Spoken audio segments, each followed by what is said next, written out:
Engines!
Indycar's close season lasts for 160 days. No racing, but intense activity over 5 months. Nigel Mansell has been testing the 1994 version of his Newman Haas Lola with huge success. The 1993 championship was a triumph for teamwork, with manager Jim McGee an integral part. But 1994 looks like being the most competitive yet. Emerson Fittipaldi's back. Another Brazilian will be there, Raul Boesel. Paul Tracy, the 25-year-old Canadian. Nigel's teammate Mario Andretti. Alan Sir Jr. is now with Penske. Another Canadian, Scott Goodyear. This is Robbie Gordon. Stefan Johansson from Sweden. There's a Dutchman, Arie Luyendyk. And Michael Andretti returns. Plus the ever-popular Bobby Rahals. He won the championship in 1992, started slowly in 1993, but with Honda power could be a real force in 1994. Well, good morning. We're speaking to you from Sebring. This is the last test before the season gets underway. In 1994, there's been a few new things happening. One, not least, is the joining of James Allen to the crew. He's going to be working with us through the year and is going to be bringing you the latest track topics, literally from the pits. What are you most looking forward to this year, James? Well, thank you very much, Nigel. I'm really looking forward to this season. It's going to be so exciting, probably the most competitive ever. And I'm really looking forward to the oval races, where you certainly won your fair share of races last year. Let's take another look at how he won his championship. Nigel rounded off his 1992 Formula One championship in Australia. 5 months later, he was back to begin his IndyCar challenge, not in Adelaide, but on Queensland's Gold Coast.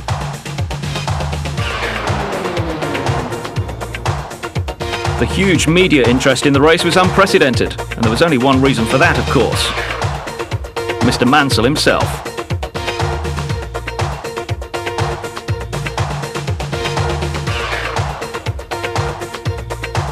There was much talk of 1993 being a season of new experiences, though perhaps not all as different as this at SeaWorld.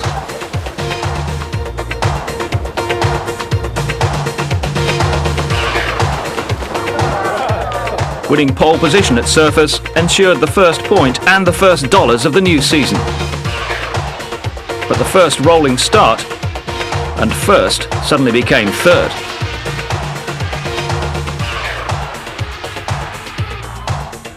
Back to second, then past Fittipaldi for the lead, Red 5 holding the corner. And after 65 eventful laps, it was Mansell first, Fittipaldi second. Nigel, the first driver to win on his debut since Graham Hill at Indianapolis in 1966. After the big crash at Phoenix and thirds at Long Beach and Indianapolis, Milwaukee was next for Nigel Mansell. With the Florida schools out, Greg, Leo and Chloe called in to see Dad at work. Milwaukee staged only a week after the grueling 500-miler at Indianapolis. By contrast, this was a 90-minute sprint around the 4 banked turns. Qualifying was incredibly competitive. Nigel started 7th, but he was only 7/10 of a second off the pole. Penske's Paul Tracy had won at Long Beach.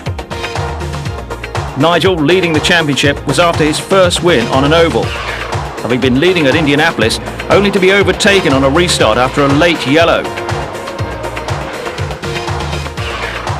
Mansell led the early stages.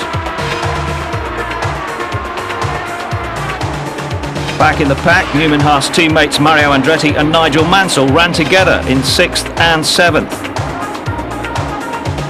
It was time for Nigel to launch his attack.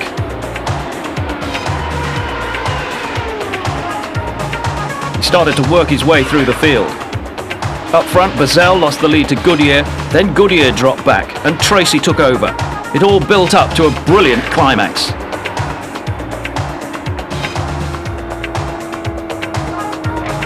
Mansell went back in front again, but by lap 182, Red 5 had taken the lead for the first time. With 3 laps to go, a brief caution was lifted, and this time Nigel Mansell made no mistake, seeing off the challenge of Mansell and sprinting for the checkered flag.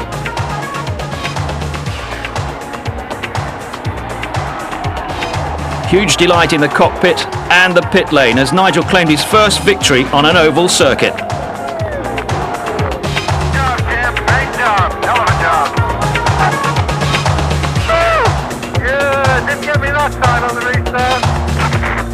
I know it. We had confidence in you. Thanks, everybody. Great job. A victory that marked a tremendous breakthrough in the season, and everyone at the track realised its significance. Anything was now possible. This was the immediate reward, but with 2/3 of the season to go, it was still early days. Although a championship lead of 18 points over Mansell looked healthy enough. The Penskes were also in contention. Newman Haas, based in Lincolnshire, Illinois, co-owned by actor Paul Newman and his partner Carl Haas. They were the driving force behind Nigel Mansell's arrival in Indycar racing for 1993. Penske from Pennsylvania. They have a fine pedigree too, in Emerson Fittipaldi, a gifted driver at the peak of his form. It was now a question of which team could achieve real consistency. Mount Hood provides one of the most spectacular settings of any racetrack. Battle was now joined between the Penskes and Newman Haas. Nigel snatched pole position, but Emerson was only 1/10 of a second slower. At Portland, we saw 2 masters at work. A fascinating, exciting race developed, but an illustration that the Penske cars were improving.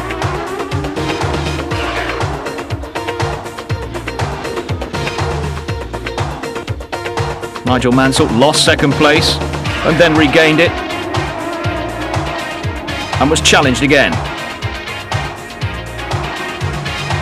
Eventually, Fittipaldi took the flag 4 seconds ahead. The halfway point of the season at Cleveland's Burke Lakefront Airport. Here, Tracy took pole position. He lost first place briefly, but fought back to retake the lead. It was then Mansell versus Fittipaldi. Champion against champion for second place. A tremendous high-speed scrap, with Nigel refusing to be denied, although his car was not handling properly. It was brilliant entertainment.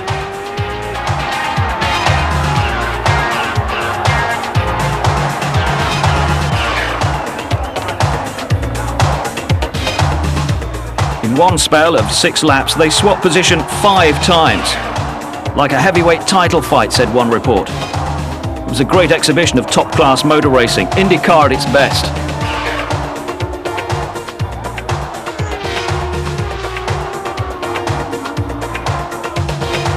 Tracy was first, but the attention of the crowd had been centred on Emerson and Nigel. At the halfway point of the championship, Mansell led by 14 points. A blank for Nigel in Toronto meant Fittipaldi headed the championship as the teams prepared at Michigan in August, the second 500-miler of the season after Indianapolis, and this on the most daunting circuit of all. Nigel needed a win here, but the pressure was not telling.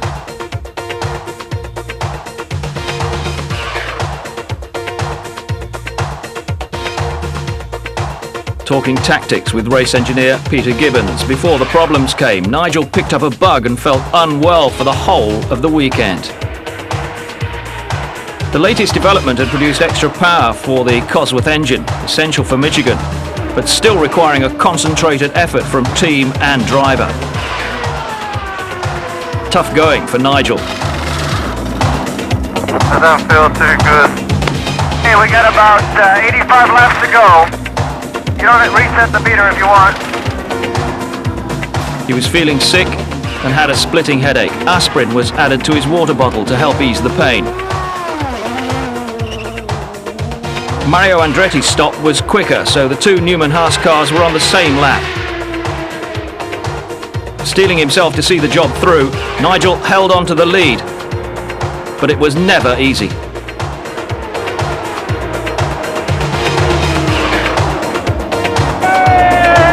Hell of a job, great job. That really puts us up at the point. Super. A splendid victory that did so much for morale after a couple of disappointments. Nigel's first win for almost 2 months, and his first in a 500-miler on a super speedway. Undoubtedly one of the best of his whole career. Just a week later, the New Hampshire race coincided with Nigel's 40th birthday. Having recovered after the previous weekend, Nigel was in prime form, and so too, it seemed, was Emo.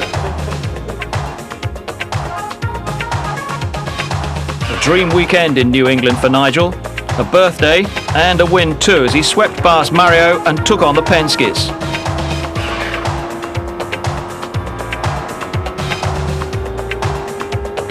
A delay in the pits had dropped Red 5 to third, but he closed until only 0.3 of a second covered the top three.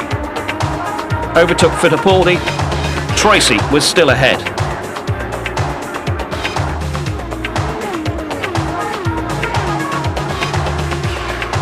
They swapped positions, and then Mansell pounced again, with the checkered flag being prepared.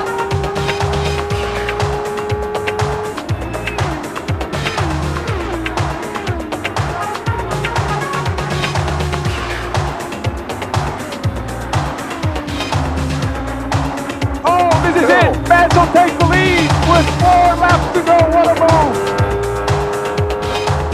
Another magnificent race. One veteran commentator said it was the best he'd seen in 60 years of motor racing.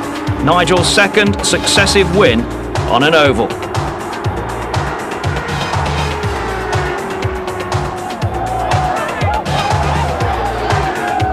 a birthday present you gave us. Great job. Great job. Fantastic. What a great race that was. Fantastic Paul. Fantastic Everton. Paul Tracy summed it all up. White knuckle, let's get on with it, serious racing, he said. It was turning into a vintage year.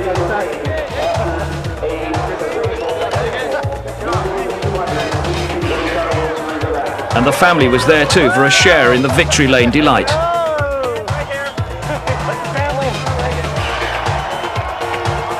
The result of back-to-back wins at Michigan and New England, a championship lead of 25 points over Fittipaldi.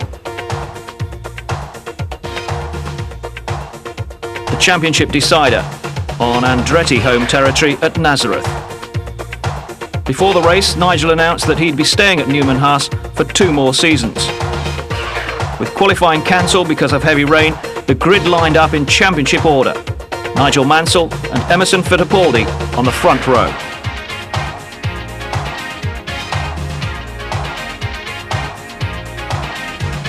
Fittipaldi was 14 points adrift with 2 races left, a maximum of 43 points available to him.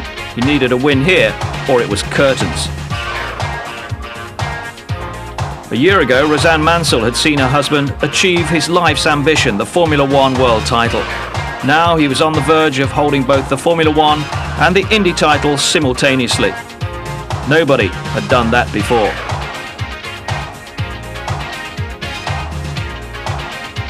Fittipaldi, the only man who could prevent it.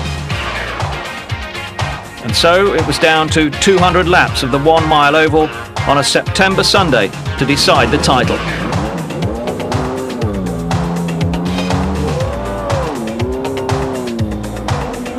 It began badly for Nigel. He dropped back to 4th from 1st with the car handling badly. Then he began to recover, taking Bazell for 3rd and then Fittipaldi for 2nd. Tracy, though, was still ahead. Now he is beginning to challenge Paul Tracy. So here is a fight for the lead, and look at him dial inside of Tracy. The crowd comes to their feet and begins to cheer as Mansell comes into the lead. Nigel in charge, avoiding problems on the crowded track and heading for victory. Fittipaldi was running 5th. He needed a 4th place finish to keep his now remote title hopes alive.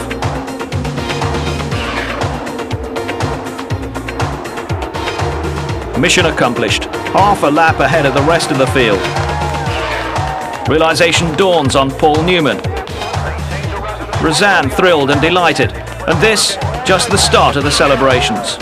A rookie had clinched the title. Nigel Mansell, the first Englishman, the first rookie to win the championship since it all began back in 1916.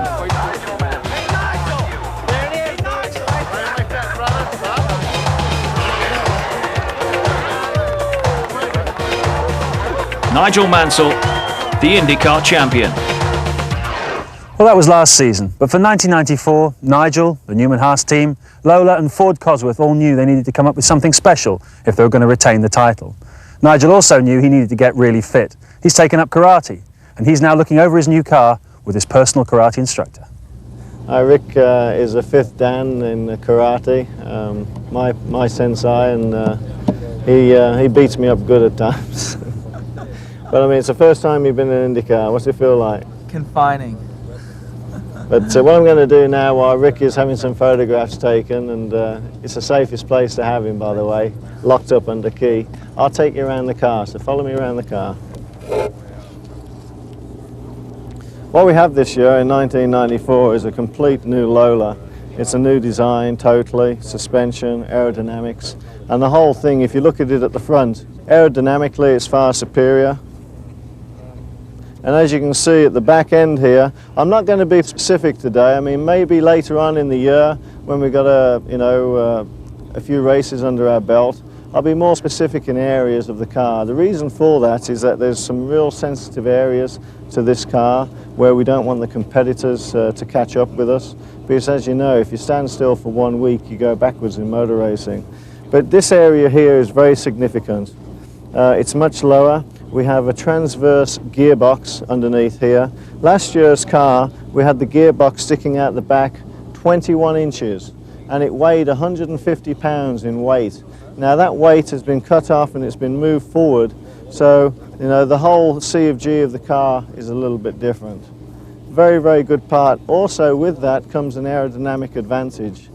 The rear wing is still covered up because that's another sensitive area which we won't talk about, but it's our design. And then basically, as you can see, the configuration of the car is very, very similar. A lot of developments over the winter, even with the helmets. As you can see, this is the Air helmet, which I believe is the best helmet still currently in the world. We obviously have an air intake here, and this is aerodynamic to try and keep the helmet centered. But then we've grown these ears over the winter. Could call them Mickey Mouse ears, and aerodynamically on the super speedways it keeps the helmet steady. It stops your head from rocking from side to side, and it works very, very well indeed. But nothing stands still, and in point of fact I've got another helmet with different ears which come up here. So we have a helmet now for super speedways, which are the 2 races we have at Indianapolis and Michigan 500. I have another design helmet now for the 1 mile ovals, and then I have another helmet which is designed especially for street courses. So I mean, the development just doesn't stand still with the car or the engine, it even comes into the helmet.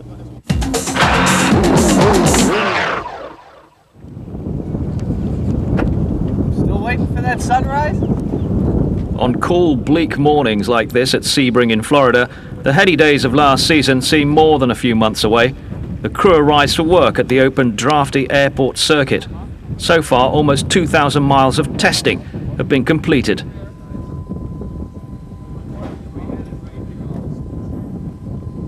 Lowered gently out of the transporter, not Red 5 anymore, the new Lola Ford carries number 1. denoting Nigel's status as IndyCar champion.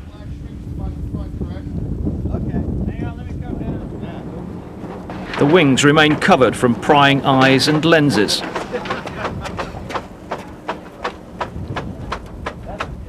Even when they're not fired up and running, racing cars have character and personality. Grown men, brilliant mechanics and engineers talk to them, and they expect a reply. It's a gearbox, isn't it?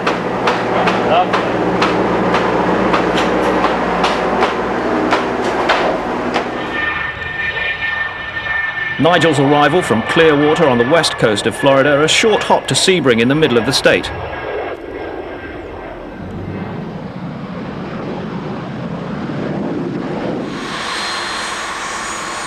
His jet is American registered, but there's no doubt about the nationality of its owner.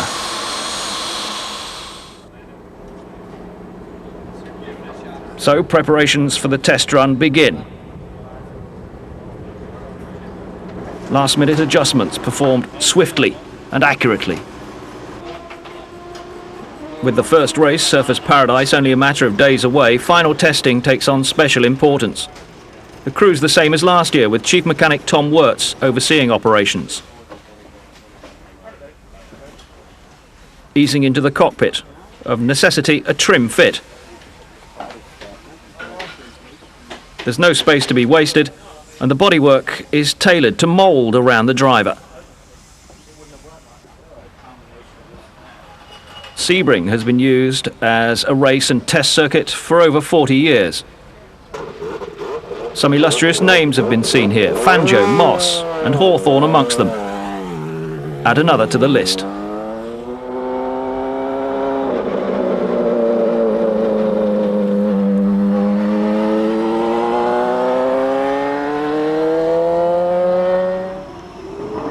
The familiar bark of the Cosworth engine shatters the still morning.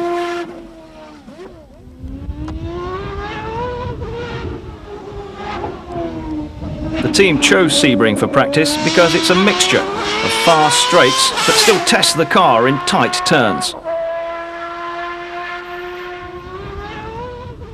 A chicane is simulated with traffic cones.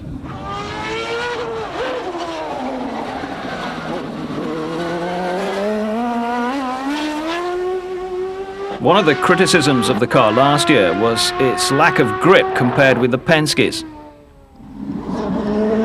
The repositioning of the gearbox and the stiffer chassis, and this car seems to be a distinct improvement on last year's championship winner.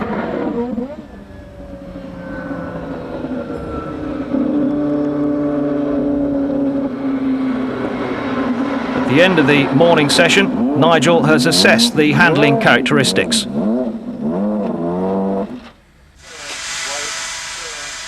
Describes them to his race engineer, Peter Gibbons.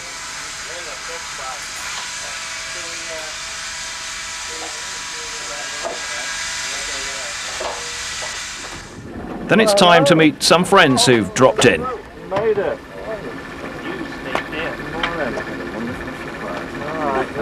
So much. What a wonderful build, right? Absolutely wonderful. Yes, thank you. Yes. Well, Pop, Thank you very much. No, you're lovely. enjoy that there, but the secret is you've got to walk back. Hey, come on in. Thank you.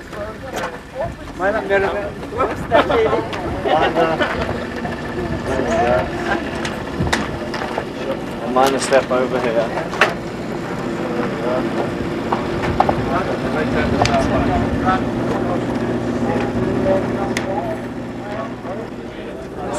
According to the Duke of Wellington, his army marched on its stomach. The Newman Haas team do little marching, but decent refreshment's a necessity through all the hard work and long hours.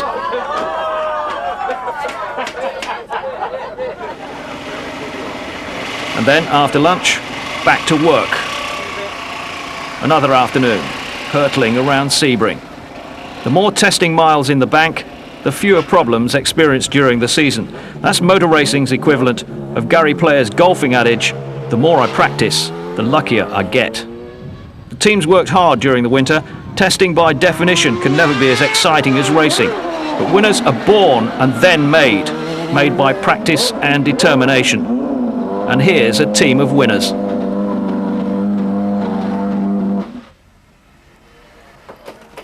then put it straight back and then work with it. So we then know exactly what we're working with or not.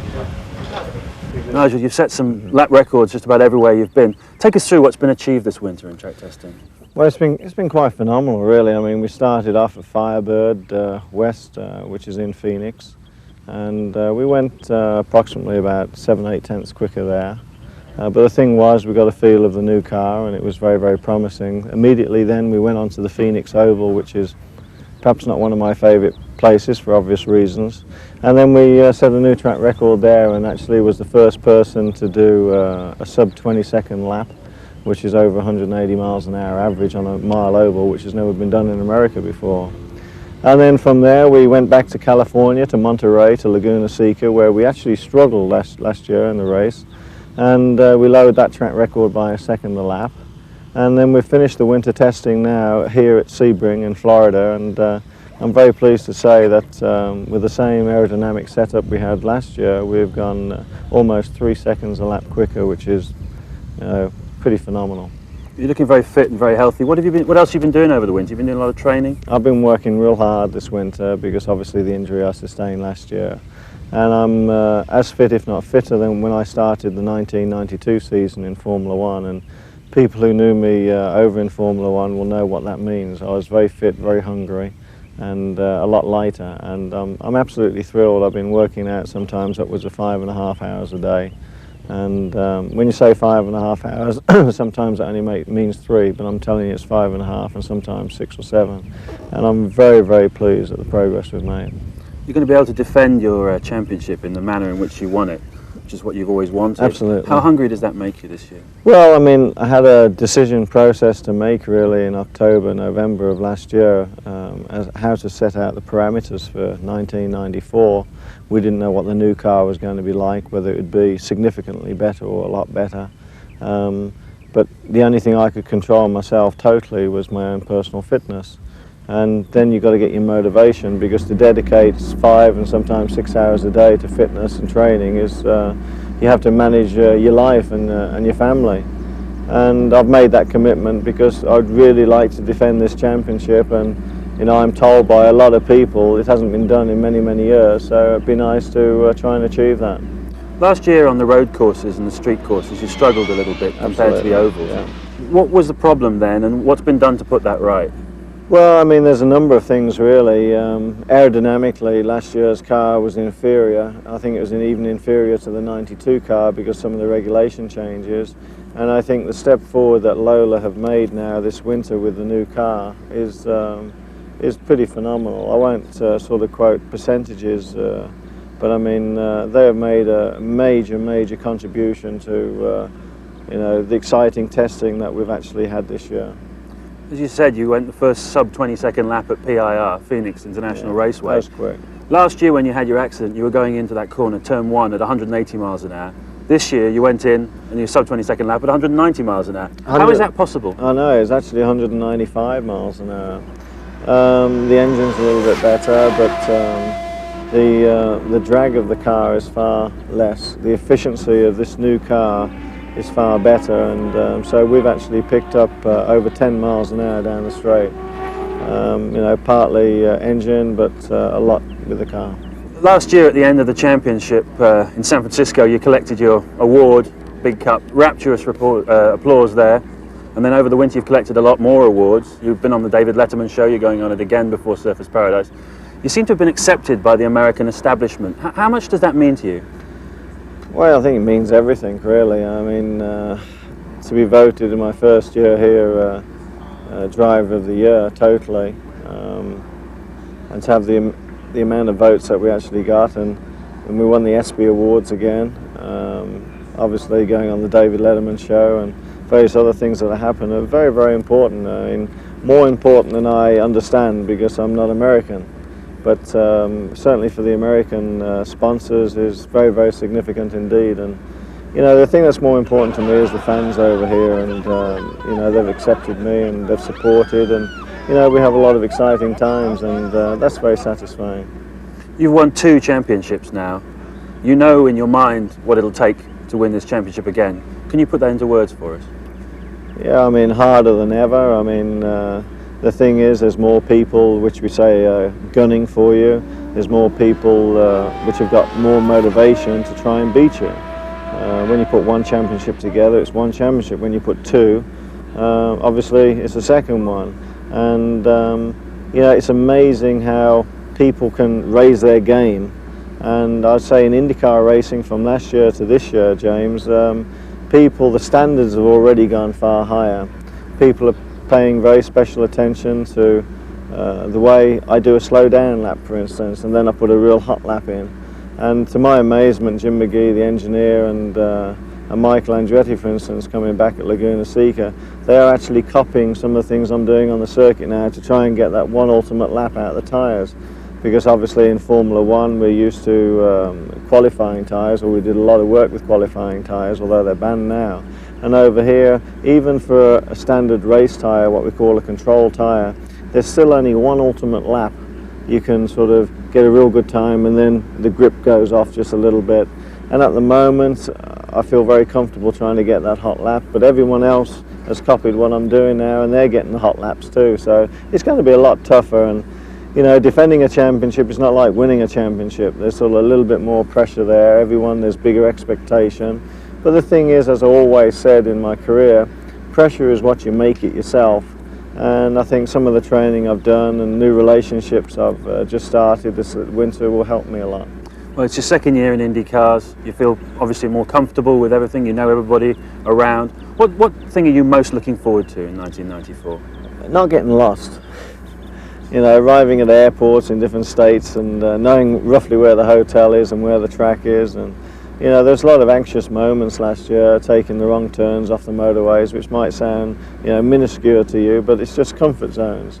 And then knowing really, you know, who are the good people and who are the people you got to be careful of, because you know, they work for the opposition or whatever. And I think all those comfort zones are very, very important. They're in place now.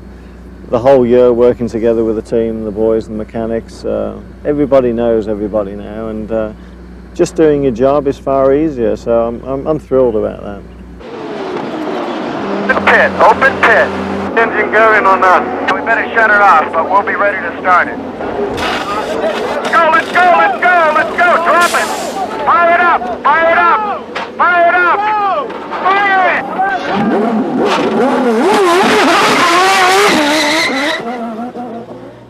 One of the most important elements in Nigel's success last year was the team manager, Jim McGee, the voice in Nigel's ears throughout the races, dictating the strategy to him.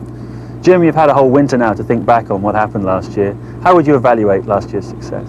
Well, I think it was an incredible season. Nigel, in his first year, with all of the new racing differences between IndyCar racing and Formula One, I think that the way he adapted was absolutely fantastic. I don't think anybody could have done as good a job as he did.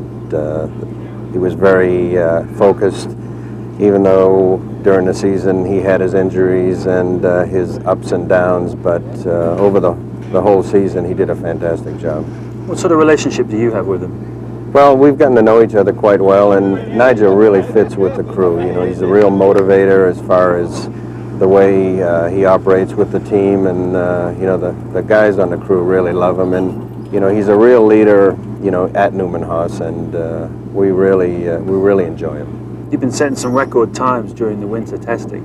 How important is the feedback that the driver gives you particularly? Extremely important, and Nigel's been very, very good in this, and especially now the fact that he knows the circuits we run and the different tracks.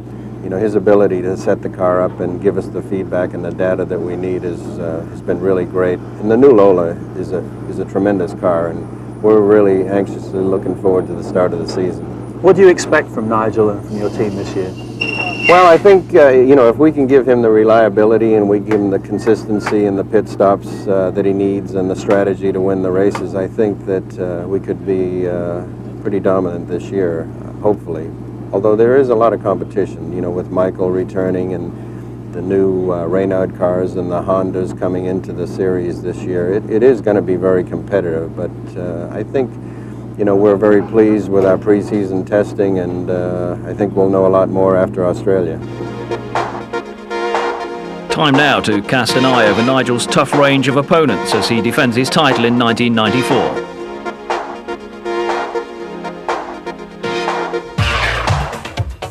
This is Emerson Fittipaldi.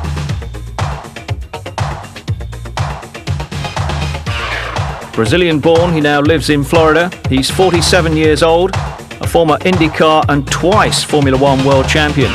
Great personality with that characteristic huge grin. In 1992, he won Surfers Paradise for Penske, and he was still in great form in 1993 when he took the Indy 500. He was first two at Mid-Ohio, on his way to runner-up in the championship behind Nigel Mansell.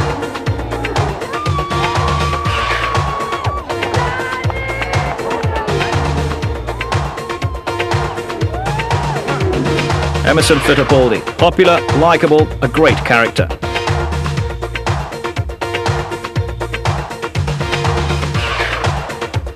In a three-car team, Emerson's first Penske teammate this year is Paul Tracy.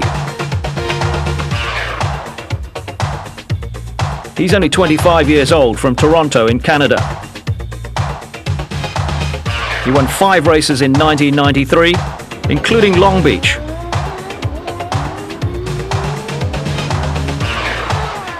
But he also made some costly mistakes. Team boss Roger Penske knows he's a prodigious talent waiting to mature.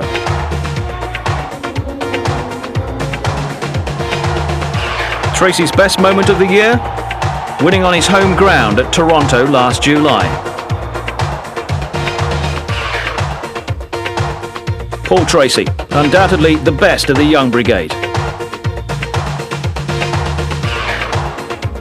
Another bespectacled driver, Bobby Rahals from Dublin, Ohio.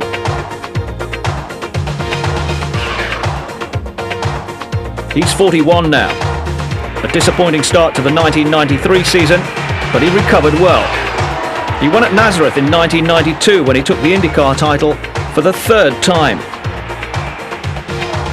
He sealed the championship at Laguna Seca. With Honda power for 1994, he and teammate Mike Groth could be contenders again this year.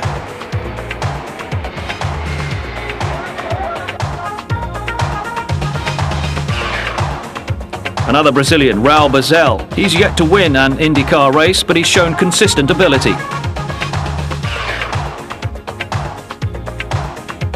Last year at Milwaukee, he won pole position and led for most laps. But in the end, he finished second to Nigel Mansell.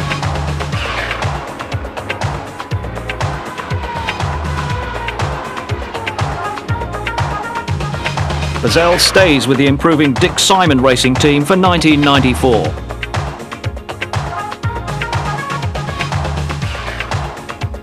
The great Mario Andretti, former champion at both Formula One and IndyCar, Nigel's teammate at Newman Haas. He won his 52nd IndyCar victory at Phoenix last year.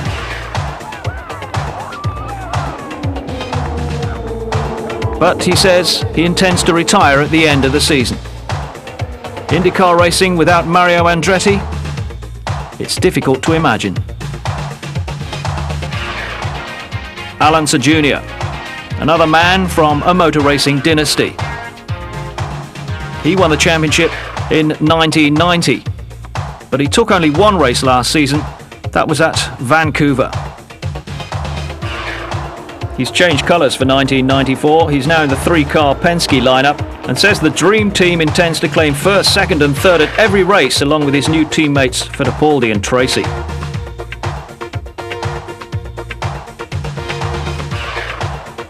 Scott Goodyear, 34 years old, but still labelled promising. He didn't win at all last year, but he was first at Michigan in 1992. This season, he's the lone star in Kenny Bernstein's team. AJ Foyt's protege, Robbie Gordon, who's also 34 now. He'll race with the Derek Walker team this season. Gordon came third at Surfers Paradise in the opening race last year.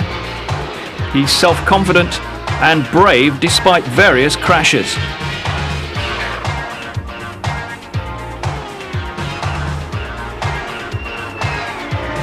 Last season, he went into the wall at Phoenix, and he did the same in practice this close season. He's undoubtedly talented. It's temperament that's under scrutiny now.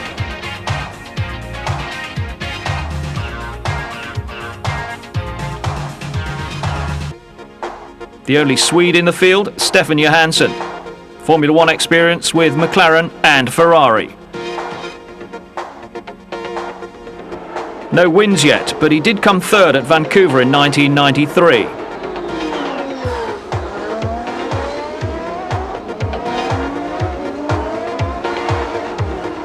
Stefan Johansson is now 37, and the breakthrough for him has to come soon.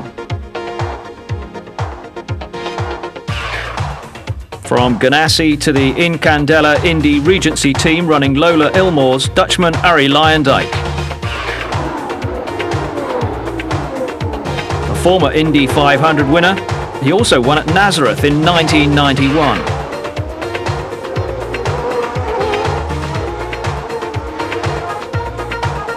He's probably the best racing driver ever produced by Holland. He lives permanently now in Phoenix. Another European, Teo Fabi, born in Italy. He raced in Formula One with Brabham before he decided to make his career in the States.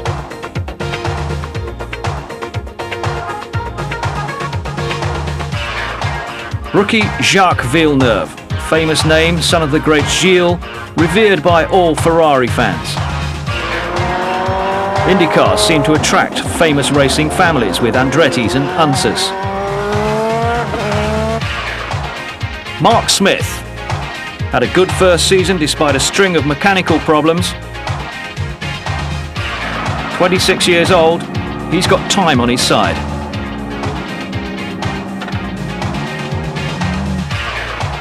Dominic Dobson's a fine all-rounder in American racing, but he made only 3 IndyCar appearances last year. Willie T. Ribbs picked up 9 points for the Cosby team last season. And returning to the fold, Michael Andretti, back from Formula One with McLaren, and now running with Chip Ganassi. He won at Laguna Seca in 1991 and took the championship outright. And so followed in the footsteps of his illustrious father Mario.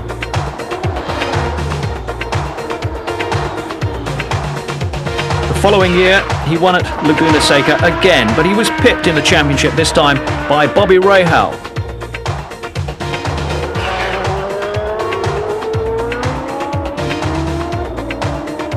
The whole Andretti family goes racing, and Michael still takes advice from his vastly experienced dad.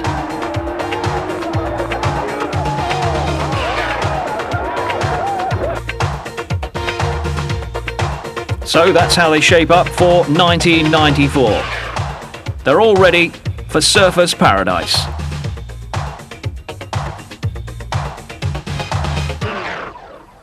Well, this is going to be the most competitive Indy season ever. Penske's got a 3-car dream team, Honda's arrived, there's a new chassis manufacturer, and Michael Andretti has come back from Formula One. That's a lot of stiff competition you've got there, Nigel. Which ones particularly are you looking out for? I mean, it's quite incredible. I mean, the point I'd like to make at the moment, James, for everybody out there, is that we actually have 36 drivers signed up for this season. And of the 36 drivers, only 30 cars and 30 drivers are going to be allowed to go to Australia. So the 6 drivers not going to be able to compete for the first race. So I mean, it's just phenomenal. And of course, the favourites at the moment, it's got to be the Penske team, as you said, the dream team. They've got Emerson Fittipaldi, Paul Tracy, and now little Al there. I mean, you know, it's just incredible. And then of course Honda coming in as well. And they've got already, they're showing what they're prepared to do this year, because they've got 2 different engines already. They're making a special engine for Indianapolis that they can only use at 1 race. And it's just quite incredible. And then there's a few dark horses there, but of course there's the Newman Haas team, and we're the defending champions, and it's going to be a lot of fun, a lot of excitement and a lot of fun.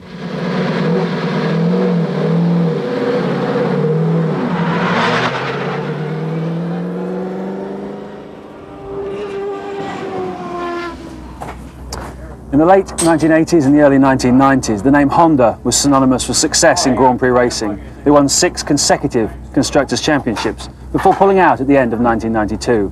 Well, now they've entered Indycars and they've chosen Bobby Rahals to come in with. Bobby, how did the deal come together? Over many years, James. I actually started talking with the Honda people in 1989. Of course, all the information was very, informal, and it was just sort of educating or trying to give them as much information as possible. Obviously, they were in F1 big time then, but they're working awfully hard. And let's put it this way: they didn't win overnight in F1, but ultimately they did. And I think that's what makes us confident that we will, we'll figure sooner rather than later. So, what are your objectives for 1994 then? Well, win the championship. Whether that's possible or not, it's hard to say. As a team, we have to concentrate on developing the best chassis that we can, and if the engine is there, then we'll win races.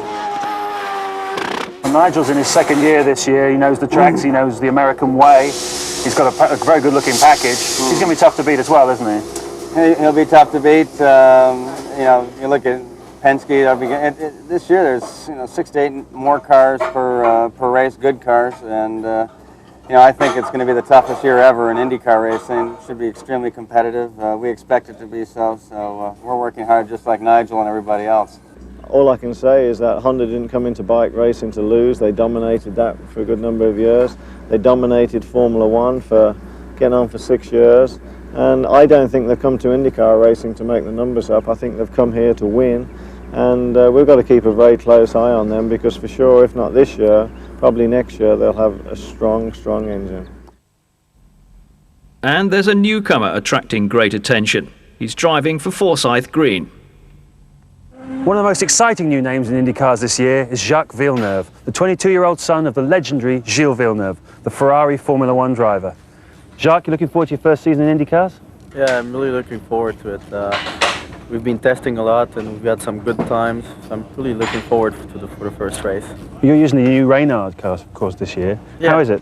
Well, it's been from the first day. It felt good from the first day. We've had some mechanical problem, but so far it's been quick on a few tracks, and we've managed to get a hang of it. So I think it should be good.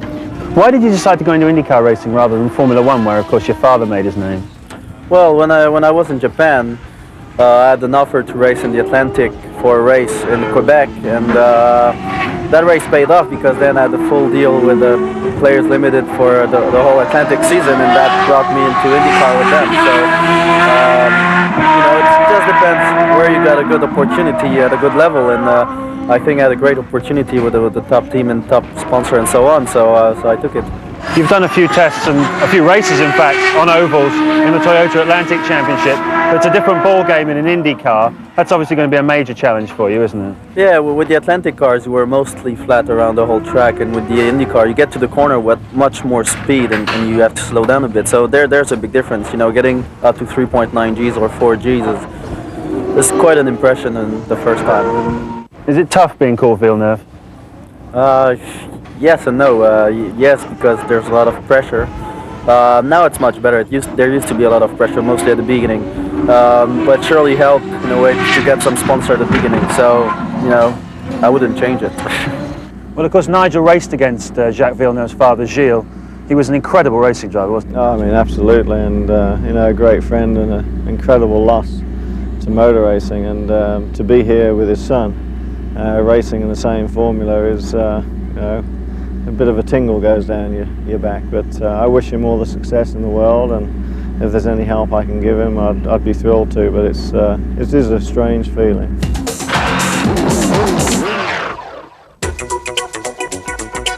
The series goes out of North America just once to Surfers Paradise in Queensland, Australia, where Nigel Mansell pulled off that brilliant win last year, first time out. The first oval race is at Phoenix, Arizona, where Mario Andretti won in 1993.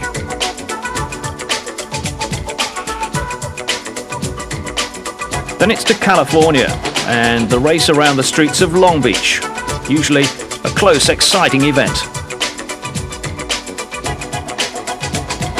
And of course the jewel in the crown at the old Brickyard.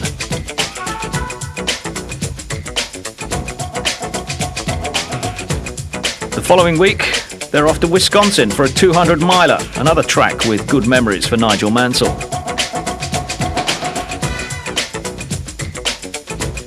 Motor City in mid-June follows.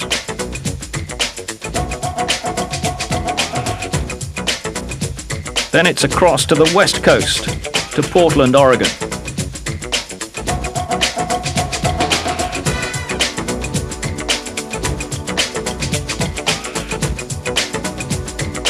The halfway point of the season and the wide open runways of the Burke Lakefront Airport.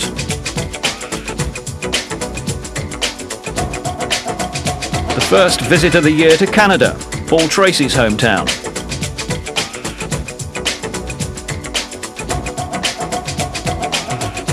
Back into the States to Michigan for the grueling 500 there, vividly remembered for Nigel's brilliant first place last season.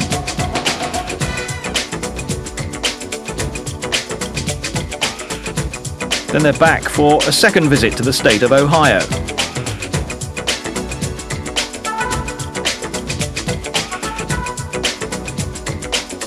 Loudon in New Hampshire was the site of another great win for Nigel Mansell in 1993.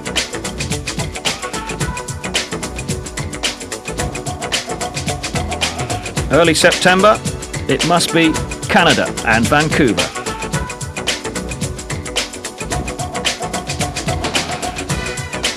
And a great race expected at Road America Elkhart Lake, usually regarded as Penske territory.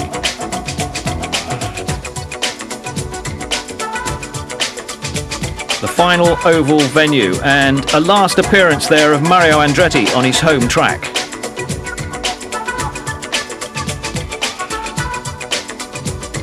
And finally, Laguna Seca, California, rounding off the season.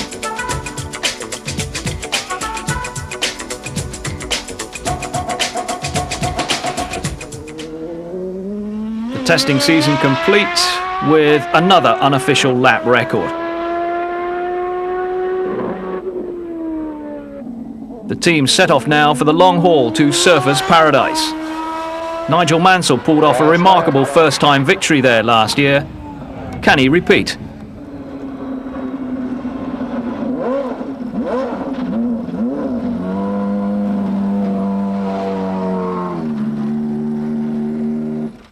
Testing over, time for a little repartee with the crew. Everyone, hey Norm. Hey, regular mini. 20 pounds. Good to see you soon. Yeah, all right. Take care. Let's weigh him in. Hey, we're weighing the car. Oh no, we're not. No. Okay, let's give him 296. All right, partner, you got to be 270 then. All right. Oh, it's done, man. All right. I'm very, very excited. We have just finished our testing and we've just gone 3 seconds a lap quicker than we did last year. And it's all compliments to the team. It's a very, very good car. Ford and Cosworth have worked extremely hard with the engine development over the winter. But I'm really excited and I'm looking forward to the new season. Running on the beach in Aussie, Thank you. It's been a long winter waiting for the track action to begin. Now there's real anticipation of another sensational season IndyCar racing.